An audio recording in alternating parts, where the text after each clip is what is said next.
하겠습니다. 다 같이 일어나셔서 우리 이 말씀은 살아계신 하나님의 말씀입니다. 다 같이 청하겠습니다. 시작. 이 말씀은 살아계신 하나님의 말씀입니다. 다 같이 봉독하겠습니다. 시작. 그날 모세의 책을 낭독하여 백성에게 들렸는데 그 책에 기록하기를 암몬 사람과 모압 사람은 영원히 하나님의 총회에 들어오지 못하리니 이는 그들이 양식과 물로 이스라엘 자손을 영접하지 아니하고 도리어 발람에게 뇌물을 주어 저주하게 하였음이라. 그러나 우리 하나님이 그 저주를 돌이켜 복이 되게 하셨다 하였는지라. 백성이 이 율법을 듣고 곧 섞인 무리를 이스라엘 가운데서 모두 분리하였느니라. 아멘. 할렐루야. 자리에 앉으셔도 되겠습니다. 오늘은 넘어져도 다시라는 말씀의 제목 가지고 은혜 나누기를 소망합니다. 제가 초등학교 때 육상 선수를 조금 했었습니다. 몇 년, 한 2, 3년 정도 했던 것 같아요. 중학교 1학년 때까지 가면서부터 이제 학교가 바뀌면서 이제 그만뒀었는데, 육상 경기하면은 단거리와 장거리 훈련이 조금 다르게 진행되어집니다. 주로 이제 단거리 훈련에는 이제 빠르게 스타트를 할 수 있는 스포트 훈련을 많이 하고, 그리고 장거리는 이제 계속 돌려요. 그냥 무조건 많이 달리라고, 오래 달려야 되니까 체력을 기르기 위해서 많이 달리고 페이스 조절하는 법을 주로 많이 훈련을 합니다. 근데 이 단거리와 장거리가 공통적으로 훈련하는 게 무엇이냐?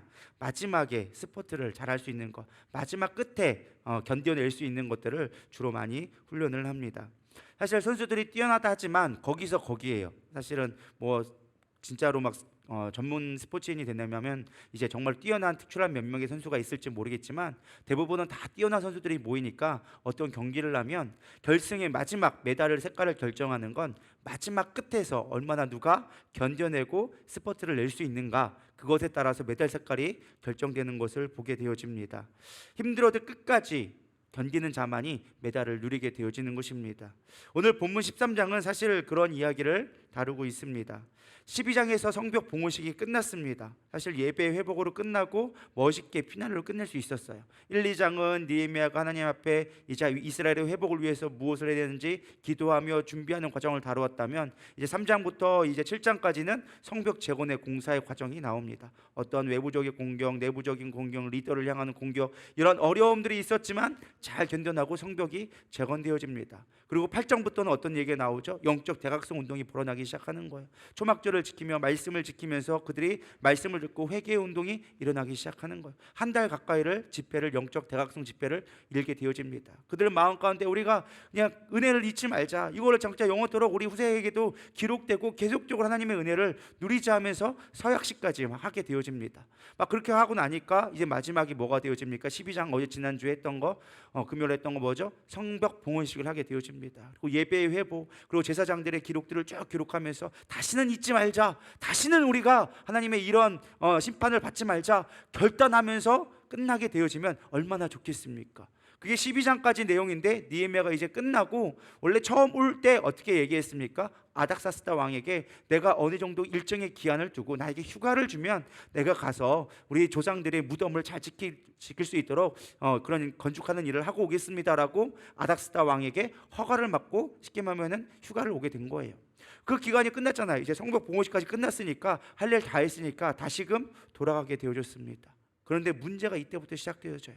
이스라엘 백성이 어떻게 했어요? 서약식을 하고 성벽 봉헌식을 하고 우리가 다시는 잊지 말자 막 결단을 했는데, 느헤미야가 떠나자마자 다시 옛 모습으로 돌아가는 모습을 오늘 13장에서 기록해 주고 있습니다.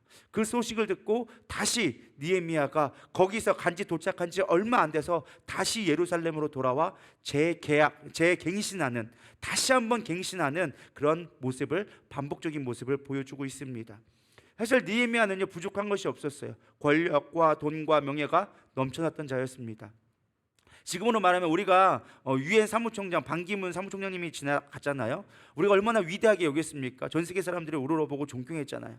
어쩌면은 이 반기문 총장님보다도 더 아마 존경을 받았던 게 아마 느헤미야였을 거예요. 이민자로서 당시에 전 세계를 패권을 가지고 있던 페르시아의 술 맡던 관원장, 지금으로 말하면 비서실장이나 총리 정도 되는 어마어마한 권력을 가진 자였다라는 것입니다. 지금의 미국의 부통령이나 아마 그 정도의 능력을 가진 아마 힘 있는 권세자였을 거예요. 근데 그는 그 모든 것을 내버려 두고 이스라엘이 다시금 범죄하고 있다니까 다시금 한 걸음 그냥 다른 거 보지 않고 바로 달려서 다시금 예루살렘으로 달려왔다라는 것입니다.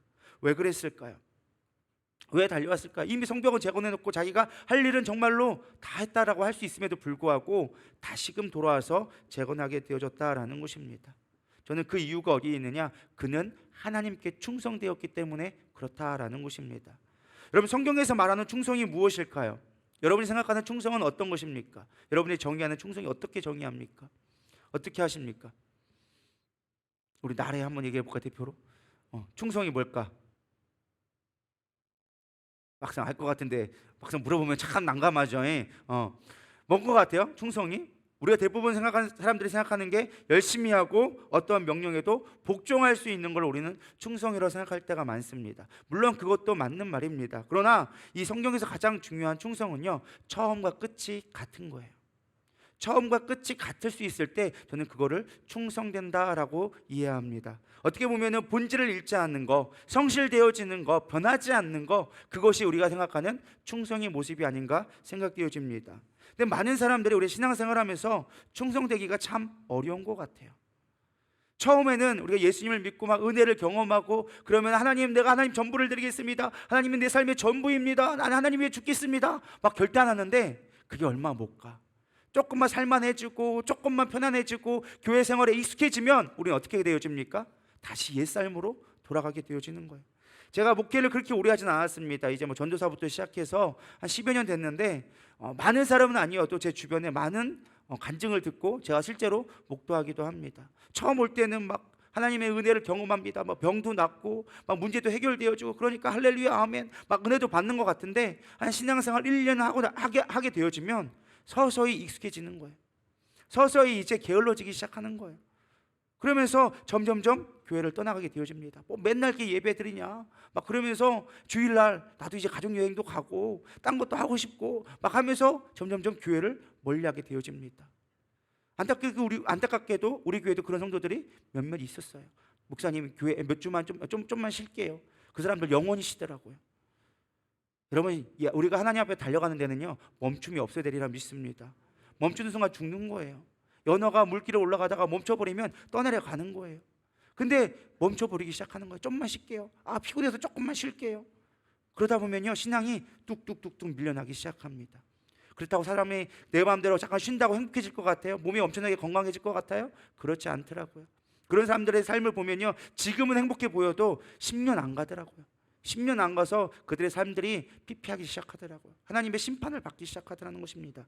주일에 매이기 싫다고 여행 다니고 막 이런 사람들 봤더니 나중에 바람나고 집안 산산이 부서지고 정말 돈 있다고 나중에 막 처음에 가난했을 때만 하나님 뭐 먼 교회도 아니에요. 우리가 알고 있는 그 청주 무슨 제2교회 있잖아요. 잘 알고 있는 뭐 아는 데가 제가 별로 없어서 거기를 얘기를 듣는데 거기 한 집사님이 있었어요. 저희랑 같이 선교도 갔었어요. 정말로 힘들고 정말 월세방이 힘들었어요. 정말로 목사님이 도와주고 성도들이 도와줘서 사업 차리고 그러니까 사업이 잘 돼가지고 막 부를 쌓게 되어졌어요.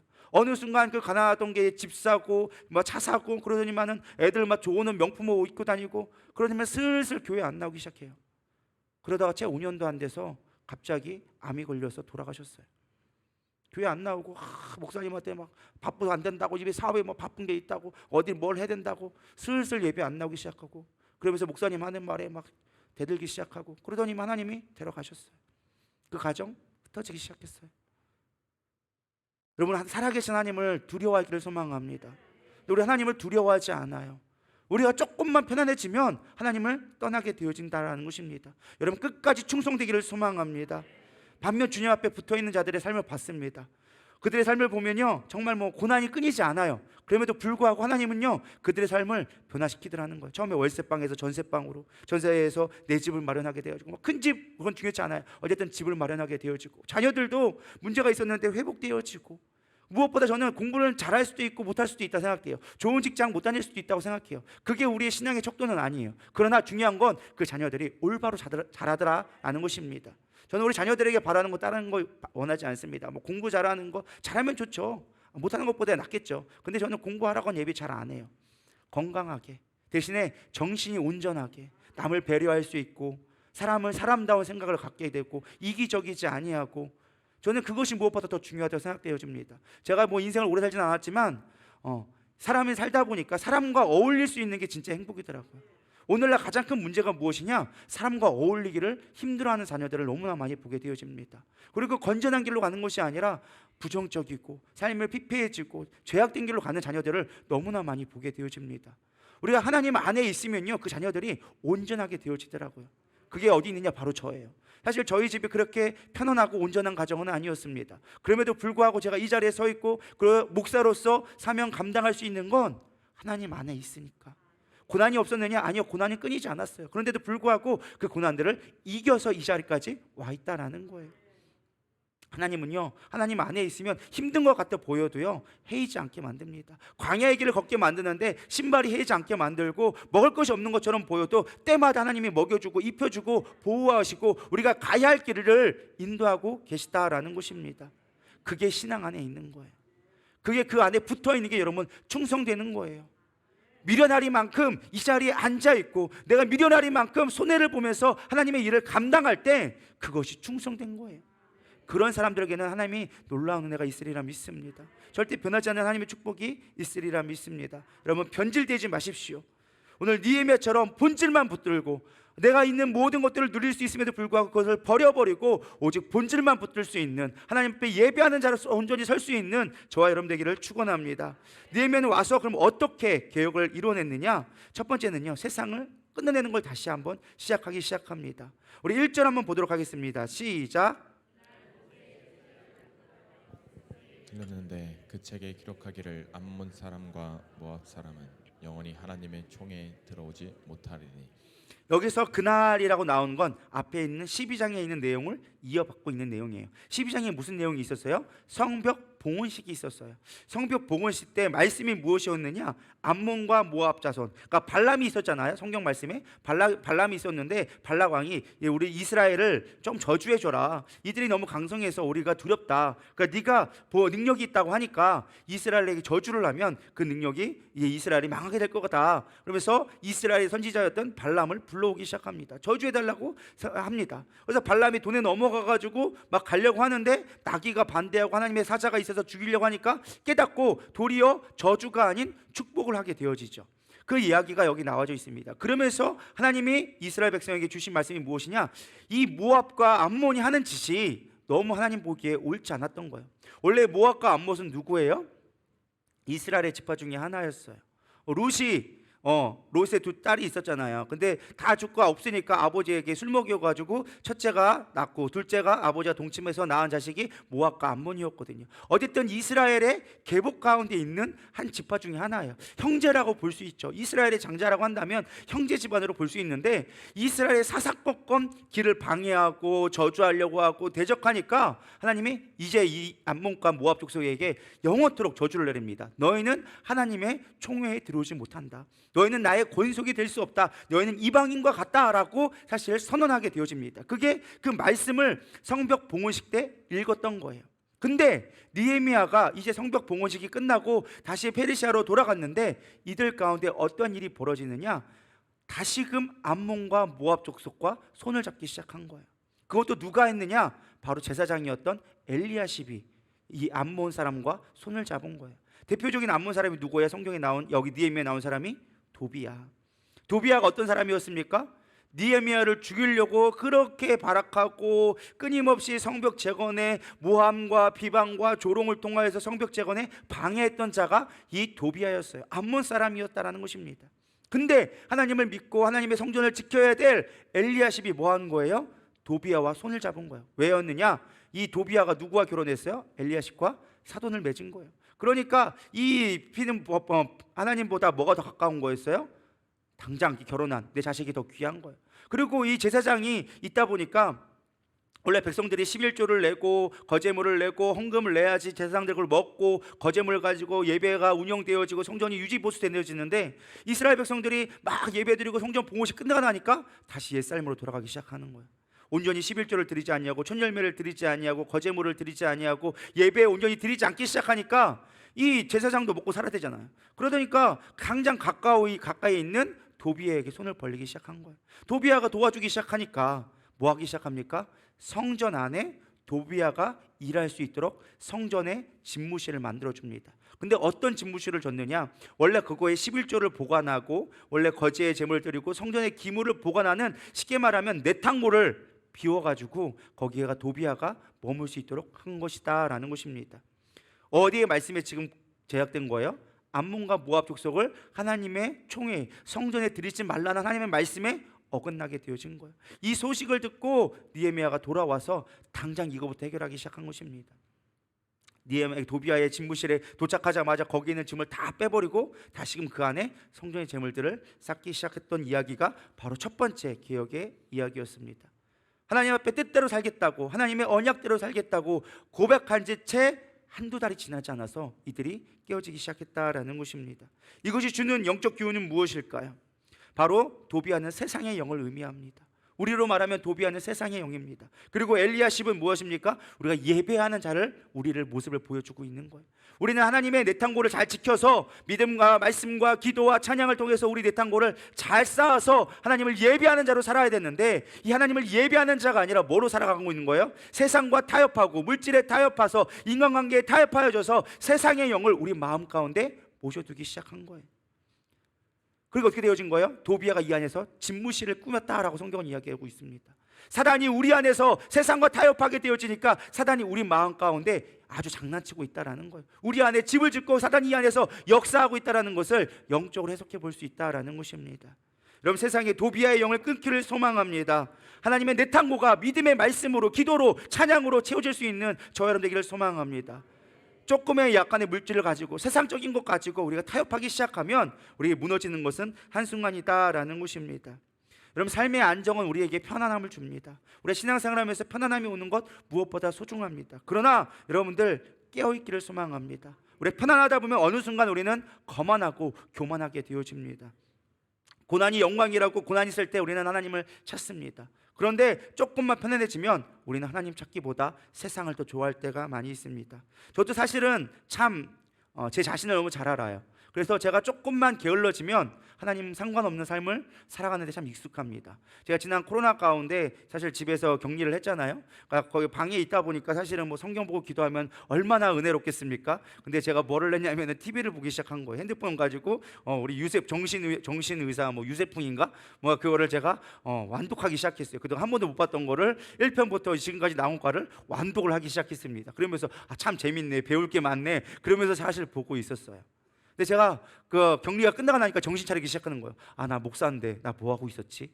깨닫기 시작한 거예요. 물론 기도하고 예배도 우리가 온라인으로 제가 유튜브로 다 보고 다 했습니다. 그럼에도 불구하고 조금만 편안해지니까, 조금만 느슨해지니까 하나님과 상관없는 삶을 사는 저의 모습을 발견하게 되어졌습니다. 그래서 저는 사실은 좀 고단하게 일을 많이 만드는 스타일입니다. 그래서 뭐 3시간 기도회라든지 목장 교육이라든지 학열사 기도 모임이라든지, 물론 그게 누가 시켜서 하는 게 아니에요. 제 스스로 만든 거예요. 물론 우리가 교회가 제자 훈련하고 더 성장하기 위해서 어떤 교육을 하는 그 과정도 있긴 하지만, 사실은 그 하는 이유가 가장 중요한 건 무엇이냐? 제 스스로를 그 믿음의 자리로 계속 옮겨 놓는 거예요.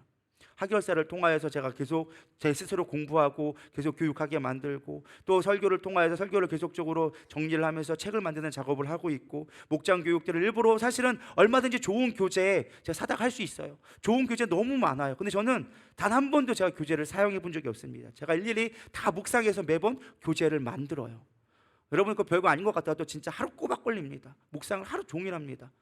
그 한 편에 한 장 A4 용지 한 장, 앞뒤로 한 장을 만들기 위해서 하루 종일 묵상을 하고 설교를 4-5편씩을 듣고 묵상해서 그 교재를 만듭니다.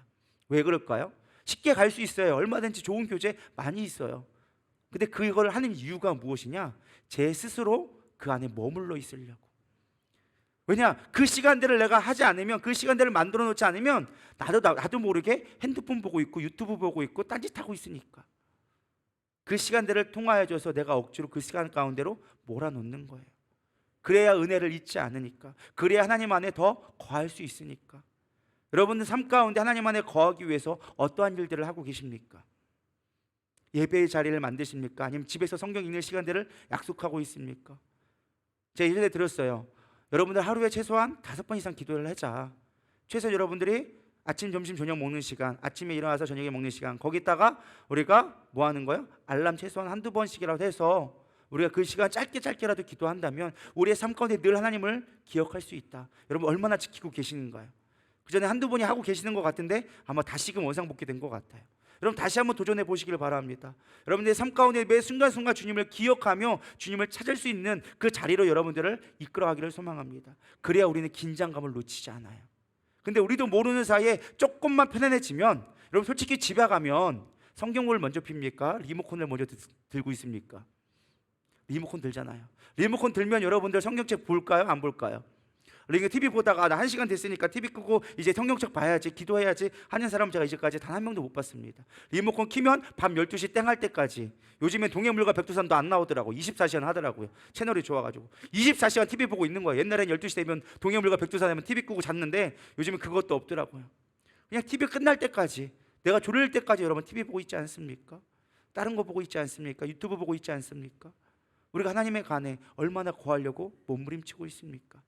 세상을 끊어내지 아니하고는 우리가 하나님 안에 거할 수가 없다라는 것입니다. 여러분 갈망을 회복하기를 소망합니다. 진정한 부흥은 갈망이라니까요. 부흥은 딴 게 아니에요. 막 병 고치고 뭐 귀신이 떠나가고 막 사람의 숫자가 늘어나고 재정이 늘어나고, 물론 그것도 부흥의 한 징표 중에 하나지만 진짜 부흥은요 갈망이라니까요. 하나님 갈망해야 돼요. 하나님을 사모해야 돼요. 하나님을 깊이 있게 찾아야 돼요. 그게 진짜 부흥이에요. 그게 회복되어지면 여러분 부흥하는 것입니다. 부흥은 다른 데 있잖아요. 내 안에 부흥이 있다라는 것입니다. 시편 42편 1절은 이야기합니다. 하나님이여 사슴이 시냇물을 찾기에 갈급함 같이 내 영혼이 주를 찾기에 갈급하나이다. 주님을 찾기에 갈망하기를 소망합니다. 늘 주님을 바라봤으면 좋겠습니다. 그래서 바울은 고린도후서 1장 9절에 이렇게 얘기합니다. 우리는 우리 자신이 사형 선고를 받은 줄 알았으니, 자신이 뭐라고 얘기하냐? 나는 이미 사형 선고 받은 자자. 그렇기 때문에 이는 우리로 자기를 의지하지 말고, 내 스스로 의지하지 않고 내 뜻 방법 내 생각으로 살아가지 아니하고 오직 죽은 자를 다시 살리시는 하나님만 의지하게 하려 하심이라. 내가 죽을 수밖에 없다. 그렇기 때문에 살릴 수 있는 하나님만 내가 의지하게 되어지는 것이다. 쉽게 말하면 내가 죽을 위기가 되어진 건, 내 목숨의 위기가 당한 건 하나님의 은혜다라고 이야기하고 있는 것입니다. 나의 약함이 강함된다. 바울은요 뭐 간질이 있었다 안질이 있었다, 어쨌든 몸이 되게 약했다라는 것이 학자들의 공통된 의견입니다. 정말로 그는 내 날마다 사실은 언제 죽을 저 이상하지 않을 만큼, 심지어 자기가 얼마나 고통스러우면 나는 죽는 게 내게 더 유익하다라고 얘기할 만큼 고난 가운데 있었습니다. 그런 바울이 고백하는 게 무엇이냐? 이것이 나에게 은혜다. 왜? 이 약함 때문에, 내가 이미 사형 언도를 받았기 때문에 하나님을 살리실 하나님만 바라보는 게 나에게 은혜다라고 얘기하고 있습니다. 여러분들을 그 자리로 밀어넣었으면 좋기를 축원합니다. 내가 다시금 하나님을 붙들 수 있는 그 자리, 고난의 자리로 여러분들을 몰아넣었으면 좋겠습니다.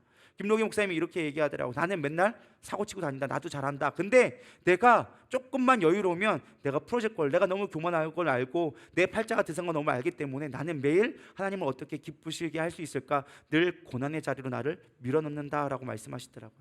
그러니까 뭐 양평도 개소하기 시작하고 뭐 오살리 기도원부터 시작해서 거의 하루 종일 쉬지 않고 매일 집회 가운데로 자기를 몰아넣는 거예요.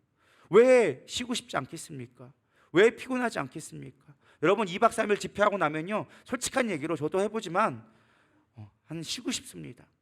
최소한 하루만큼이라도 푹 쉬고 싶어요. 근데 쉬지 않고 그 다음날 또 집회를 잡는 거예요. 왜 그럴까요? 뭐 힘이 남아 돌아서 그럴까요? 아니요. 그 일로 내가 밀어넣지 않으면 내가 흐트러질 수 있기 때문에, 그 하루의 순간, 내가 나태해지는 그 순간 내 영이 무너질 수 있기 때문에 계속 그 자리로 몰아넣는 거예요. 그래야 내가 살 수 있으니까, 그래야 이 위대한 일들을 이끌어 나갈 수 있으니까 그 일로 밀어넣기 시작했다라는 것입니다. 제가 보면서 그걸 깨달은 거예요. 하나님, 솔직히 나는 그렇게 할 수 없습니다. 그러나 주님이 그걸 원하신다면 그 일을 감당할 수 있도록 내게 힘을 더하여 주시옵소서 기도하기 시작했어요. 여러분, 우리는 세상과 타협하지 않기를 소망합니다. 하나님만 의지하며 나가기를 소망합니다. 세상을 끊어내십시오. 제발 세상을 끊어내십시오. 세상과 타협하지 말고, 세상에 넘어가지 말고 하나님만 바라보기를 축원합니다. 도비의 영은 끊어지기를 소망합니다. 이 시간 선포합니다. 예수 이름으로 명령하고 선포하노니 도비의 영은 끊어질지어다, 끊어질지어다, 끊어질지어다. 세상과 끊어져야 돼요. 도비의 영을 끊어낼 수 있어야 돼. 우린 예배자로 하나님을 온전히 예배할 수 있어야 된다라는 것입니다. 그리고 다시금 하나님의 것들로 채워줘야 돼. 내 탕고를 채워야 돼요. 9절에 보면 이렇게 나옵니다. 명령하여 그 방을 정결하게 하고 하나님의 전에 그릇과 소재물과 유향을 다시 그리로 들여놓으니라 라고 얘기하고 있습니다. 뭐해서요? 명령하여. 여러분 삶 가운데 명령하고 선포하십시오. 하나님의 전에 그릇은 무엇입니까? 우리의 기도를 말합니다. 소재물은 무엇을 얘기합니까? 말씀을 의미합니다. 유향은 무엇을 얘기합니까? 하나님 우리의 찬양을 얘기합니다. 말기찬이 여러분 가운데 충만하게 채워지기를 소망합니다. 여러분의 내탕고가 온전히 채워지기를 소망합니다. 그러므로 말미암아 다시금 예배자로 설 수 있는 저 여러분 되기를 축원드립니다. 두 번째, 예배의 거룩함을 회복하라는 거예요. 15절에 보면은 느헤미야의 두 번째 개혁이 나옵니다. 다시 개혁하는 모습이 나오는데 뭘 개혁하느냐? 우리 15절 한번 읽어보겠습니다. 시작. 그때 내가 본즉 유다에서 어떤 사람이 안식일에 술틀을 밟고 곡식단을 나귀에 실어 운반하며 포도주와 포도와 무화과와 여러 가지 짐을 지고 안식일에 예루살렘에 들어와서 음식물을 팔기로 그날에 내가 경계하였고. 어떤 게 문제였을 것 같아요? 이 말씀을 읽으면서 여러분 뭘 발견합니까? 안식일의 문제. 원래 안식일을 온전히 지켜야 돼요. 지금도 유대인들은 안식일날 아무것도 안 해요. 심지어 엘리베이터 버튼 누르는 것도 아니요, 그것도 일이라고 해가지고 그냥 층층 받아 쓰는 엘리베이터를 타고 오르락내리락 합니다.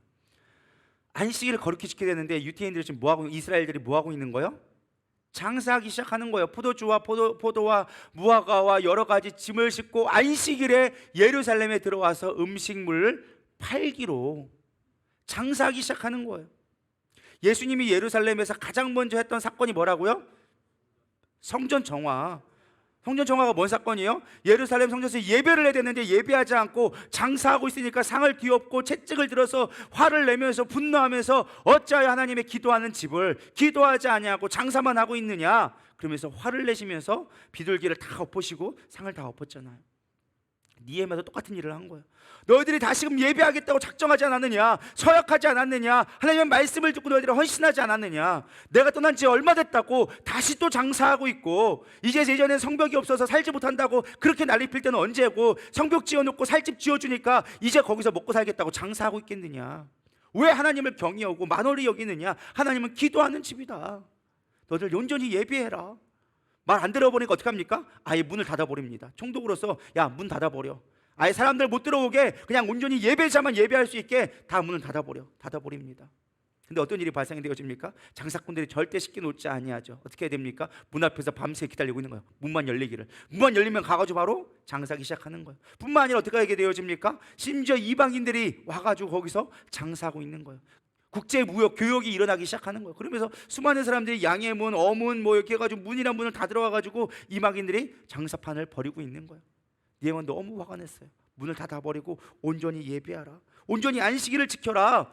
너희들이 그럴 때 복 받는 걸 왜 알지 못하느냐? 너희 조상들이 그렇게 안식일을 온전히 지키지 않아서 너희들 심판당하고 우리도 이렇게 고난의 길을 걷지 않았느냐? 지난 100년 동안 우리가 엄청난 일을 당하지 않았느냐? 왜 정신 못 차리고 있느냐라고 하면서 사실은 다시금 개혁을 하기 시작합니다. 여러분 길거리에 보면은 우리가 신호등이 있습니다. 보게 되어지죠. 초록색, 노란색, 빨간색 불이 있어요. 그 중에 빨간색 불은 무슨 신호죠? 뭐 어려운 거 제가 질문했나요? 빨간색 뭐 하는 거예요? 가지 말라고, 멈추라고 얘기한 거예요. 여러분 달력 보면은 다른 거 파란색도 있고 검은색도 있는데 주일은 무슨 색이 돼 있죠? 주일은 뭐 하라고? 멈추라고. 일하는 거 멈추고 주님만 바라보라고 빨간색으로 해놨는데 우리는 달력을 보면서도 깨닫지 못해. 달력을 보면서도 주일날 세상 일 하려고 그러고, 주일날 세상 놀러 가려고 그러고, 하나님만 보고 만족하라고, 주님으로 만족하라고 주신 이 안식일을 우린 거룩하게 지키지 못할 때가 너무 많다라는 것입니다. 여러분 이 안식일날 신호등을 온전히 지키지 않으면, 이 빨간 날을 온전히 주님 안에 거하지 않으면 어떤 일이 일어나는지 역사적으로 증명해 주고 있습니다. 1813년 10월 17일 나폴레옹이 영국을 침범했습니다. 그때 어떻게 되었게요? 주일날 안식일날 침범했어요. 어떻게 됐게요? 이겼을까요? 졌을까요? 졌어요. 주일날 침공하게 되어지니까 하나님이 영국의 그 웰링턴 장군을 일으켜가지고 나폴레옹이 졌어요. 그 승승장구하던 나폴레옹이 한 방에 깨졌어요.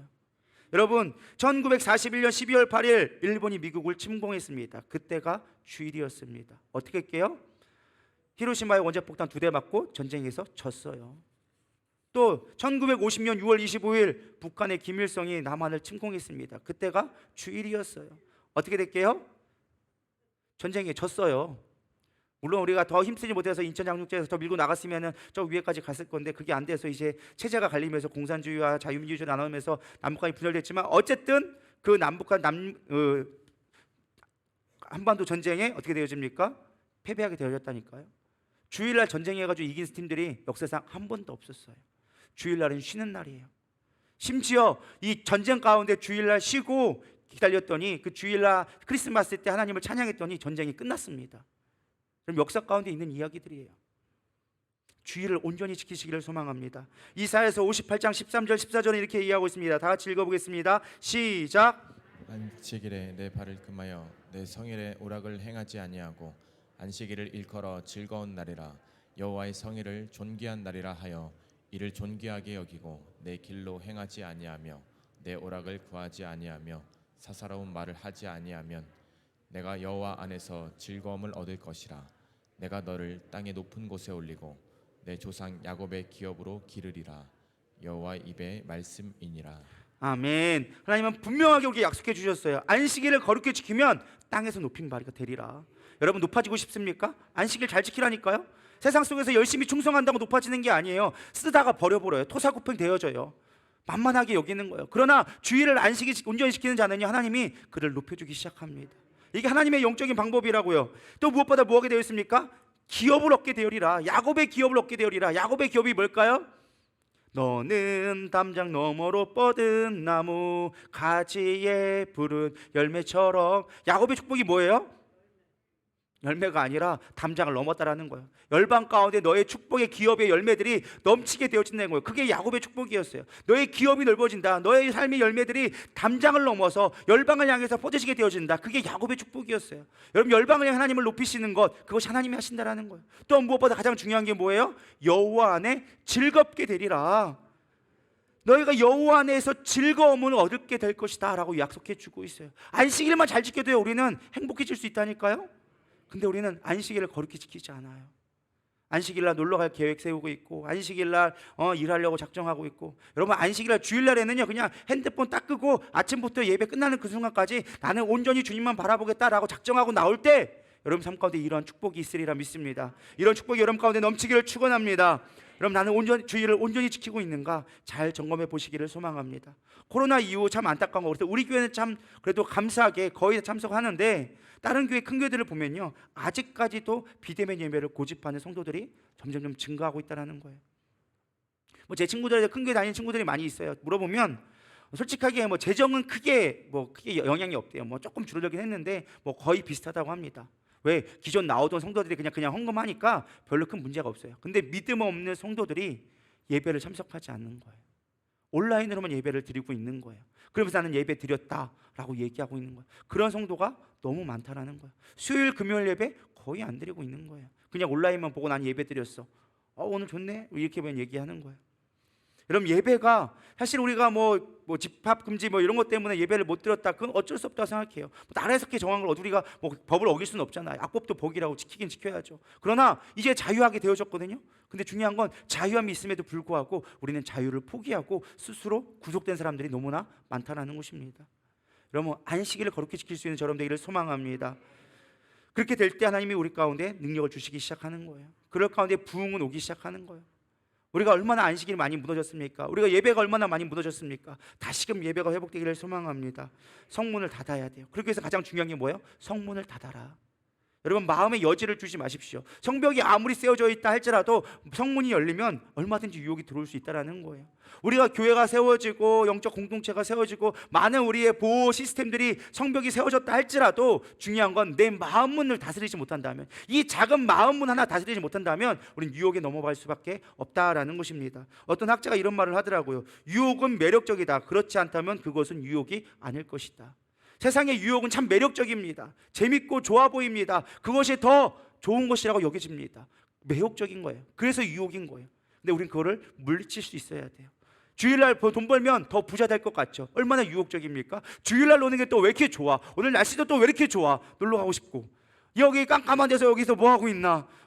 차라리 햇빛 좋고 바람 좋고 지금 놀러 가기 딱 좋은데 빨리 예배 끝나고 도망가야지. 여러분, 그런 사람들은 예배에 온전히 집중할 수가 없어요. 조금만 설교 길어지면 왜 안 끝나? 목사님 12시 넘었는데 좀 있으면 1시에 약속인데 밥 먹고 가려면 바쁜데 왜 안 끝나? 설교 말씀이 들어올까요? 안 들어올까요? 당연히 안 들어오죠. 마음에 콩밭에 있는데 무슨 말씀이 들어오겠어요? 온전히 예배할 수가 없다라는 거예요. 여러분, 마음 문을 닫으시기를 바랍니다. 예배에 오면 그냥 하나님, 이 시간은 온전히 하나님의 것입니다. 내 마음도 주님의 것입니다. 온전히 들을 때 그 말씀이 하게 되는 거예요. 사람이 포기하기 시작할 때 가장 집중하게 되어져 있어요. 근데 우리 딴 데 마음이 쓰이면 안 된다라는 거예요. 마음 문을 닫기를 소망합니다. 오늘도 여러분, 아직까지도 마음 문이 딴 데 있는 사람이 있다면 마음 문을 빨리 닫으시기를 소망합니다. 빨리 도망가야지 하시는 분들은 빨리 포기하기를 바랍니다. 도망가려고 하지 마시고 더 하나님의 말씀을 사모하면 하나님이 더 큰 은혜 주시리라 믿습니다. 그럴 때 우리가 되어지는 거예요. 세 번째는 무엇이냐? 정체성을 지키라라는 것입니다. 느헤미야가 세 번째 계획했던 것, 다시 계획하려고 했던 것이 무엇이냐? 정체성이에요. 아까 앞서 나왔지만 암몬과 모압을 끊어내라고 했어요. 근데 이스라엘 백성들이 이방인과 결혼을 계속해왔던 거예요. 그들의 고백 중 가운데 선언했던 내용 중에 하나가 무엇이었습니까? 우리가 이방인들과 결혼하지 않겠습니다. 단순하게 국제 결혼하지 않겠습니다. 이게 아니에요. 뭘 얘기하고 있는 거예요? 우리의 정체성을 잃어버리지 않겠습니다. 왜? 어떤 일이 일어나니까, 이방인과 결혼하니까 이방인의 제의식을 갖고 왔단 말이에요. 지금이야 뭐 종교 자유주의다 보니까 뭐 믿지 않는 사람과 결혼해도 뭐 그냥 그게 문제없다 하지만, 당시의 삶은요 종교 중심이었어요. 신앙 중심이었다는 거예요. 그들의 삶을 그들과 결혼했다는 건 그들의 종교 우상들을요 우리 삶 가운데 가져온 것과 똑같은 것이었어요. 그러니까 이방인들과 우리가 결혼하지 않겠습니다라는 신앙의 정체성을 지키겠다는 고백을 하고 서약을 하고 그렇게 작정했는데, 이게 한번 결혼하는 게 쉽게 되느냐는 거예요. 안 되는 거예요. 정말 큰 문제는 무엇이냐? 단지 이방인과 결혼한 거에 문제가 끝나는 것이 아니라, 우리 23절 24절 다 같이 읽어보겠습니다. 시작. 그때 내가 또 본즉 유다 사람이 아스돗과 암몬과 모압 여인을 맞아 아내로 삼았는데, 그들의 자녀가 아스돗 방언을 절반쯤을 하여도 유다 방언은 못하니 그 하는 말이 각 족속의 방언이므로. 자, 어떠한 일들이 벌어지기 시작합니까? 이대가 나왔어요. 이대가 나왔는데 국제 결혼한 것까지는 그렇다 쳐. 근데 중요한 건 뭐냐? 애들이 무슨 말을 못하는 거예요? 히브리 말을 못하는 거예요. 무슨 말은 하는데? 아스톤 말은 하는데. 쉽게 말하면 일본 엄마하고 한국인 남편이 있어. 근데 일본 아내를 국제 결혼해가지고 우리 한국 땅에 데려왔어. 근데 이 일본 엄마가 일본 말밖에 잘 몰라. 한국말을 잘 몰라. 그래서 아이를 낳았는데 맨날 아이하고 뭘로만 얘기하기 시작하는 거예요? 일본 말만 얘기하고 있는 거야. 그러니까 애가 아빠랑 가까이 있겠어요? 엄마랑 가까이 있겠어요? 엄마랑 가까이 있으니까 애가 일본 말은 그냥 곧잘해. 그냥 엄마 밥 줘 뭐 이래서 일본 말로 막 하는데 한국말을 해요? 못해요? 못하는 거야. 이게 왜 문제가 되느냐?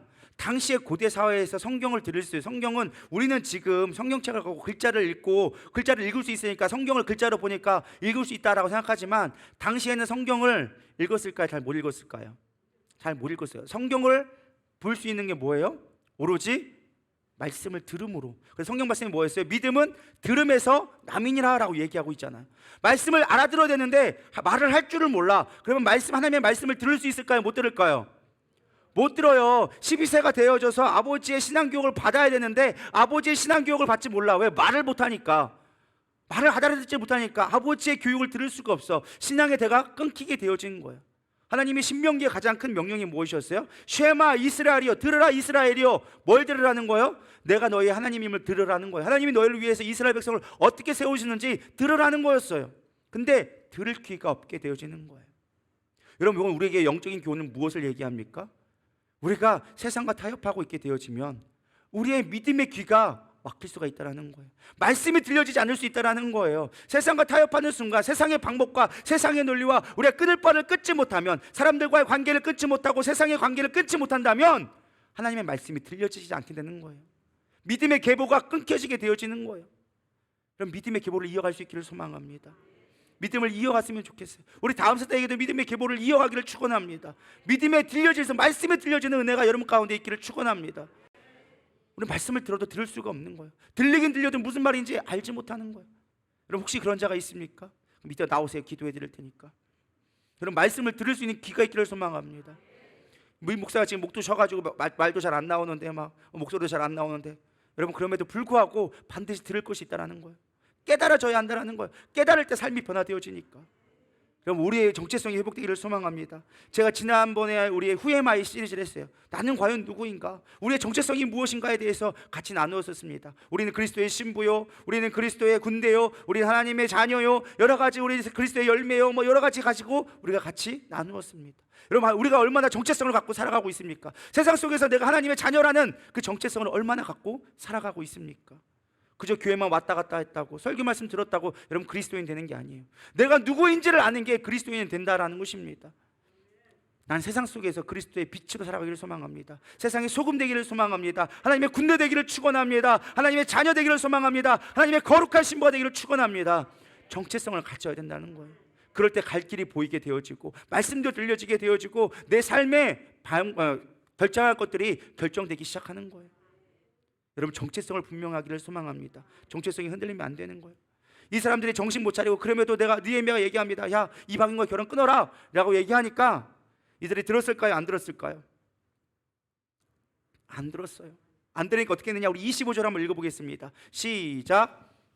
내가 그들을 책망하고 저주하며 그들을 중에 몇 사람을 때리고 그들의 머리털을 뽑고 이르되 너희는 너희 딸들을 그들의 아들들에게 주지 말고 너희 아들들이나 너희를 위하여 그들의 딸들을 데려오지 아니하겠다고 하나님을 가리켜 맹세하라 하고. 뭐 하라고 했어요? 맹세. 근데 그 전에 했던 게 뭐예요?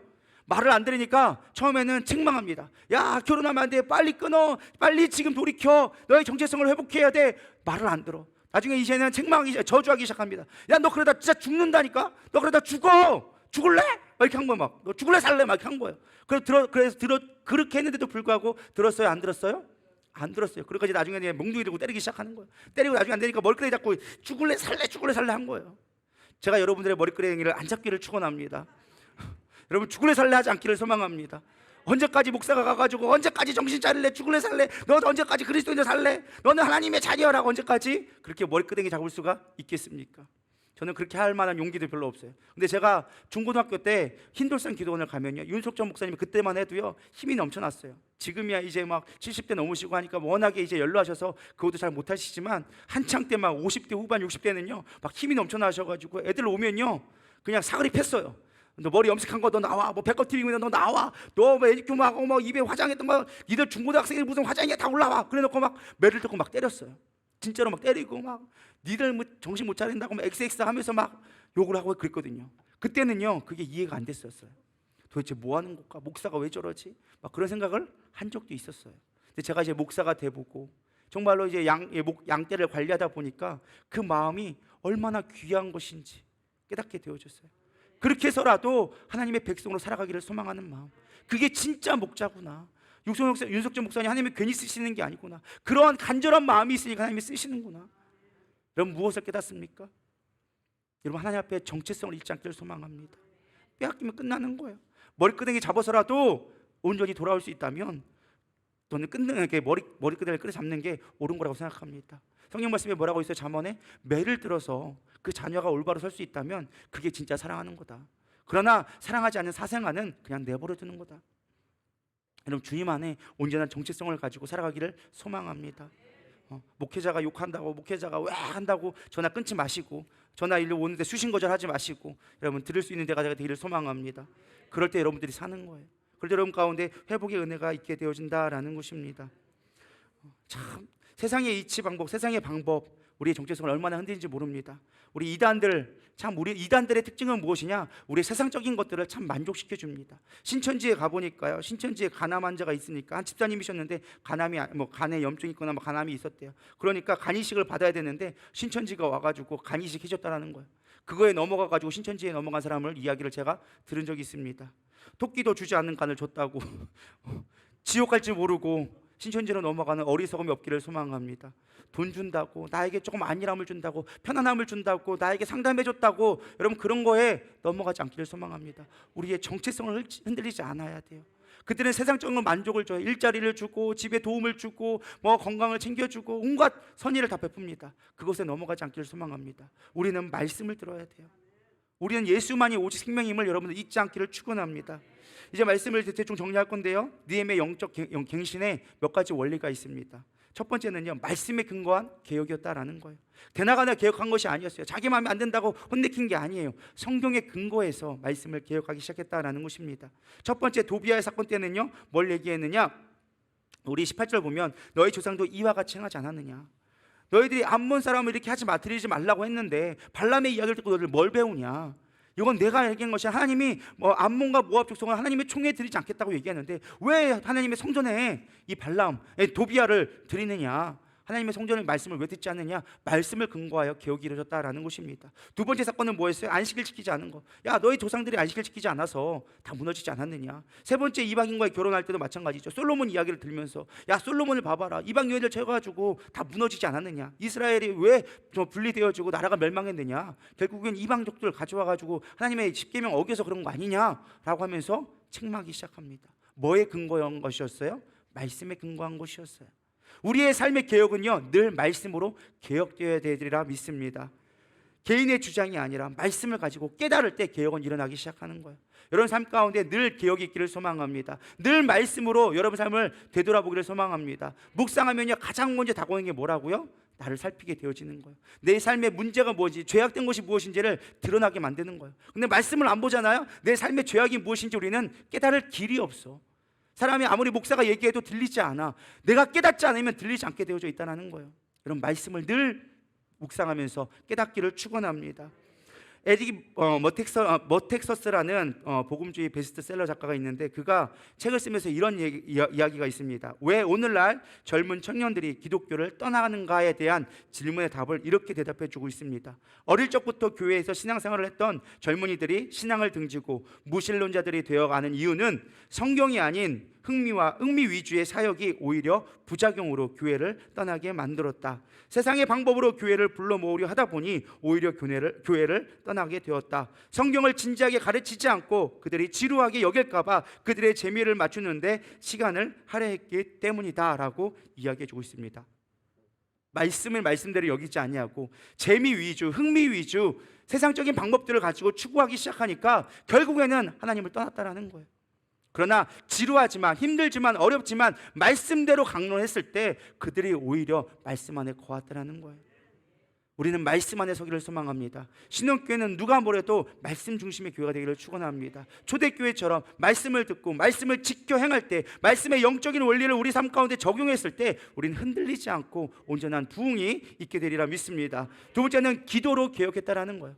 사건마다 느헤미야의 마지막 문단에는요 늘 기도가 기록되어져 있습니다. 14절 보면 내 하나님의 이 일로 말미암아 나를 기억하옵소서. 내 하나님의 전과 그 모든 직무를 위하여 내가 행한 선한 일을 도말하지 마시옵소서. 22절도 얘기하고 29절과 31절 각각의 사건마다 느헤미야는 늘 마지막을 기도로 끝마쳤어요. 그러면서 가장 반복됐던 말이 기억하시옵소서라는 말을 했습니다. 이게 무슨 뜻일까요? 내가 이렇게 했으니까 하나님 이 뽑아주세요, 나 축복해 주세요, 이런 뜻일까요? 아니에요. 하나님의 도우심을 구하는 거예요. 하나님, 내가 이렇게 했는데 이들이 돌아오지 않습니다. 하나님, 기억하사 내가 한 일을 기억하사 하나님의 뜻 가운데 서게 하여 주시옵소서. 계속 그걸 기억하는 거예요. 29절에도 하나님, 이들이 하나님의 레위에 대한 언약을 어겼사오니 그들을 기억하옵소서. 그들을 기억해달라는 거예요. 내 행위를 기억해달라는 것이 아니라 그들이 하나님의 예배로자로 온전히 설 수 있도록, 이 이스라엘의 온전한 부흥이 있을 수 있도록, 회복이 일어날 수 있도록 주님 기억하여 주시옵소서. 늘 기도로 하나님의 전략을 구했다라는 거예요. 우리는 할 수 없습니다. 세상을 이길 만한 힘과 능력이 우리 가운데는 없다라는 거예요. 근데 우리는 늘 우리가 세상을 이길 수 있다라고 착각하고 있는 거예요. 오직 하나님 앞에 기도할 때 세상을 이길 힘이 우리 가운데 부어지리라 믿습니다. 성령 충만만이 우리가 이길 수 있는 능력임을 믿기를 축원합니다. 그렇게 늘 기도로 하며 늘 삶 가운데 느헤미야의 삶을 보세요. 늘 기도하고 금식하면서 하나님의 뜻을 구하고, 금식하고 와가지고 또 3일 동안 하나님의 때를 기다리고, 또 일이 있을 때마다 기도하고, 백성들을 무장시키고 또 기도하고. 그는 기도의 사람이었어요. 우리가 기도의 사람이 될 때 다시금 넘어졌던 우리의 부흥이 다시금 일어나리라 믿습니다. 그럼 마지막은요, 즉각적으로 결단했다는 거예요. 그는 말만 하지 않았어요. 야, 너희들 뭐 해라 라고 말만 하지 않았어요. 바로 행동을 취했다는 것입니다. 도비아가 성전 기물을 없애고 그거를 내탕고를 자신의 집무실에 있을 때 거기에 있는 집기들을 다 한 방에 바깥에 버려버립니다. 그리고 그 안에 다시금 성전을 즉각적으로 채우기 시작합니다. 안식일에 막 하니까 문을 닫아버립니다. 사람들이 이방인과 결혼하지 말라고 하니까 말을 안 들으니까 머리털을 쥐어서라도 즉각적으로 행동하면서 그들을 뜯어 말리기 시작합니다. 말만 하는 자가 아니었어요. 행하는 자였어요. 야고보서에 뭐라고 얘기합니까? 행함이 없는 믿음은 죽은 믿음이다. 믿음은 반드시 행하게 되어져 있어요. 그는 기도하고 결단하며 행했던 자였어요. 제가 어저께 드라마를 봤어요. 환혼이라는 드라마를 제가 좋아해서 열심히 보게 되었는데 거기에 이런 말이 나오더라고요. 칼을 뽑았으면 뭐라도 해라. 하지 않으면 차라리 죽는 게 낫다. 그러면서 거기서 막 하더라고요. 뭔가 했으면 차라리 차지에 간다 할지라도 벼랑에 섰으면 뛰어내려라. 죽든지 살든지. 가만히 있어서 죽느니 차라리 뛰어내리고 죽는 게 더 옳은 것이다 라고 얘기하더라고요. 여러분, 우리가 믿음의 사람이라면, 하나님의 뜻이 확실하다면 죽음의 길이라 할지라도 차라리 뛰어서 죽으세요. 그냥 겁먹고 있다가 죽지 마시고. 믿으십니까? 그러면 사는 역사가 있으리라 믿습니다. 이순신 장군이 그랬잖아요. 소신에게는 아직 12척의 배가 남았습니다. 살고자 하는 자는 죽을 것이요 죽고자 하는 자는 살 것이라. 이게 원래 성경에 있는 말이에요. 이순신 장군이 한 말이 아니고 성경에 원래 기록됐던 말이에요. 여러분, 나는 죽고 예수로 사는 삶, 그것이 결단하는 믿음으로 우리를 이끌어내리라 믿습니다. 디모데후서 4장 7절에 얘기합니다. 나는 선한 싸움을 싸우고 나의 달려갈 길을 마치고 믿음을 지켰으니 라고 이야기하고 있습니다. 느헤미야에게 배울 것은요, 초지일관에 충성된 마음이었어요. 자신의 부와 명예가 있었지만 다 포기하고 이스라엘이 다시금 넘어졌다는 그 실패의 소식을 듣자마자 다시금 4,000km가 되는 길을 뛰어 달려왔습니다. 오직 하나님을 기쁘시게 여기기 때문에, 오직 하나님만을 바라봤기 때문에 그는 다시금 개혁을 위해서 돌아왔어요. 자신의 이득을 구한 것이 아니었어요. 하나님 앞에 다시 서기를 원했다라는 것입니다. 사실 느헤미야는 12장으로 끝나면 참 아름다운 멋진 드라마와 같은 성경의 이야기예요. 성경이 개혁되어지고 부흥하고 다시금 재건되는 이야기 얼마나 멋있습니까? 한편의 영화로 만들어도 충분한 이야기였어요. 근데 느헤미야에서는 12장으로 끝내지 아니하고 13장을 다시 기록해 줬습니다. 그리고 13장 이후의 일들은 기록해 주고 있지 않아요. 왜 그랬을까요? 무엇을 의도했을까요? 우리의 모습을 보여주고 있는 거예요. 우리가 부흥을 경험하고 엄청난 많은 역사를 경험하고 정말 이루어질 수 없는 52일 만에 성벽을 재건했다 할지라도 우리는 넘어질 수밖에 없다라는 거예요. 늘 실패할 수밖에 없다라는 거예요. 작정하고 서약하고 계획했지만 우리는 또 넘어질 수밖에 없음을 보여주는 거예요. 그러나 하나님의 사람은 포기하지 아니하고 끝까지 다시금 갱신을 추구하는 자가 하나님의 사람이라는 것을 느헤미야를 통해서 우리 가운데 가르쳐주고 있는 거예요. 여러분, 무엇을 경험하고 무엇을 봅니까? 성경을 보면서 무엇을 묵상하고 있습니까? 이 13장을 보면서 여러분들은 무엇을 돌이키고 있습니까? 다시금 여러분들 넘어졌다 할지라도 다시 일어나십시오. 넘어져도 다시 일어나십시오. 또 일어나십시오. 의인은 7번 넘어질지라도 다시 일어나거니와 악인은요, 넘어지면 일어나지 않는 게 악인이에요. 한 번, 두 번, 세 번 숫자는 중요치 않아요. 다시 일어나는 자가 의인이라고 이야기해 주고 있어요. 여러분, 실패했어요? 괜찮아요. 다시 일어나세요. 다시 개혁하세요. 날마다 여러분들을 죽이세요. 고린도전서 15장 31절 바울은 얘기합니다. 형제들아, 내가 그리스도 예수 우리 주 안에서 가진 바 너희에 대한 나의 자랑을 두고 단언하노니 나는 날마다 죽노라. 뭐 한다고요? 날마다 죽노라. 개혁은요, 내가 죽는 거예요. 내가 죽어지고 예수로 사는 것, 그것이 진정한 개혁이에요. 실패할 수 있어요. 넘어질 수 있어요. 그러나 다시 일어나십시오. 저는 느헤미야를 통해서 다시 또 한번 일어나려고 합니다.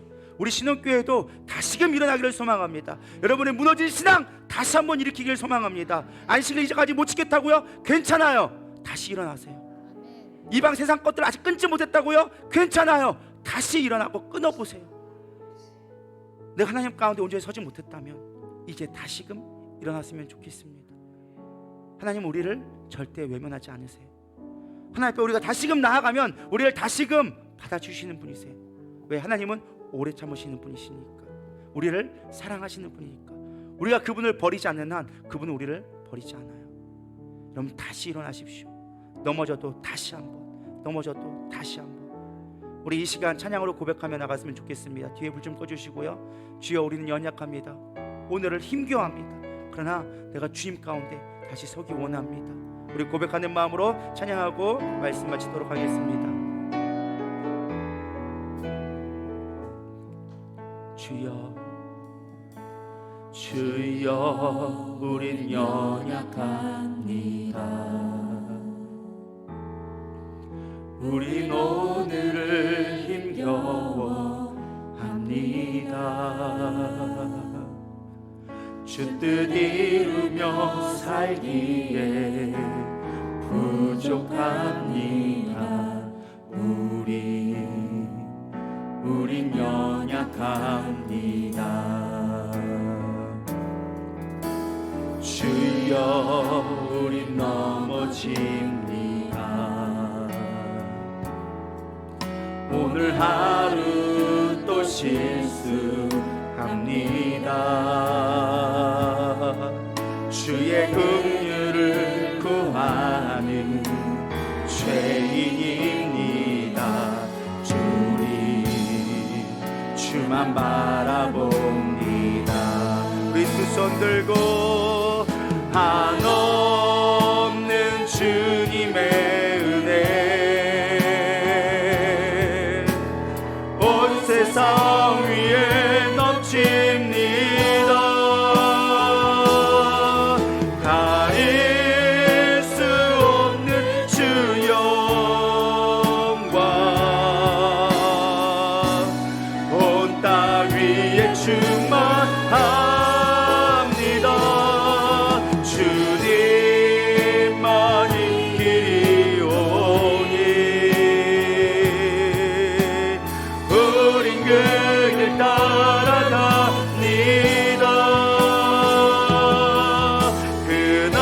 그날에 우리 이루신 주는 완전함이. 한 번 더 고백합니다. 주여 우린 연약합니다. 주여 우린 연약합니다. 우린 오늘을 힘겨워합니다. 주 뜻 이루며 살기에 부족합니다. 우린 연약합니다. 주여 나는 넘어집니다. 주여 나는 넘어집니다. 오늘 하루 또 실수합니다. 주의 긍휼을 구하는 죄인입니다. 나는 주만 바라봅니다.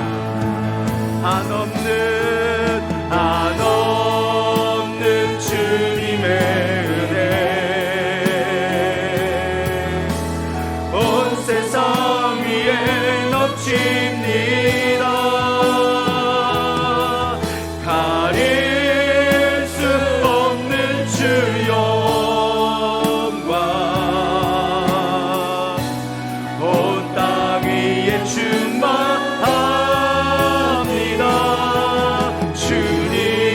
주님만이 길이